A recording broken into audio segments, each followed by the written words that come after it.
Hi viewers, আজ আমরা আলোচনা করব দাঁতের ব্যথা নিয়ে। দাঁতের ব্যথা হলে আমরা কি মেডিসিন ইউজ করতে পারি।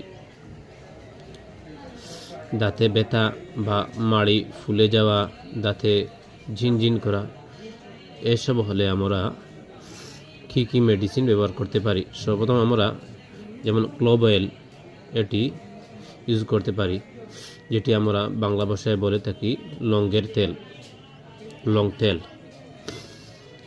সেটি খুব ভালো ডাবর কোম্পানির, যেটির মূল্য পড়ে 50 টাকা। এটি আমরা ইউজ করতে পারবেন। যেমন তুলাতে সামান্য লাগিয়ে যে জায়গায় ব্যথা করছে সেখানে লাগিয়ে দিবেন, সঙ্গে সঙ্গে আরাম পেয়ে যাবেন।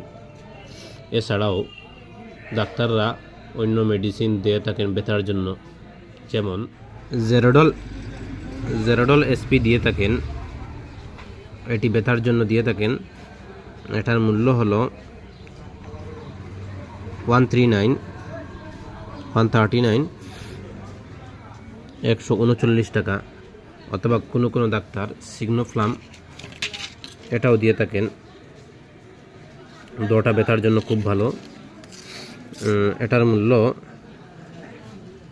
147 টাকা, 147। এছাড়াও অ্যান্টিবায়োটিক দিয়ে থাকেন, যেমন ক্লেবাম 625, যেটার মধ্যে থাকে অ্যামোক্সিসিলিন অ্যান্ড পটাশিয়াম, এ দুটো থাকে।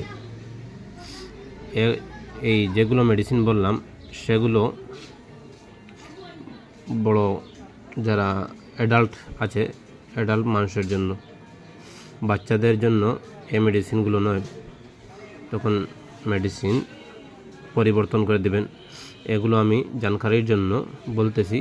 যদি আপনাদের প্রয়োজন হয়, ডাক্তারের সাথে বা কোনো ভালো ফার্মাসিস্টের সাথে আলোচনা করে আপনারা মেডিসিন নেবেন। এবং আমাদের এই চ্যানেলটি সাবস্ক্রাইব করবেন, লাইক কমেন্ট করবেন, যেন আরও ভালো ভিডিও আপনাদের দিতে পারি। Thank you.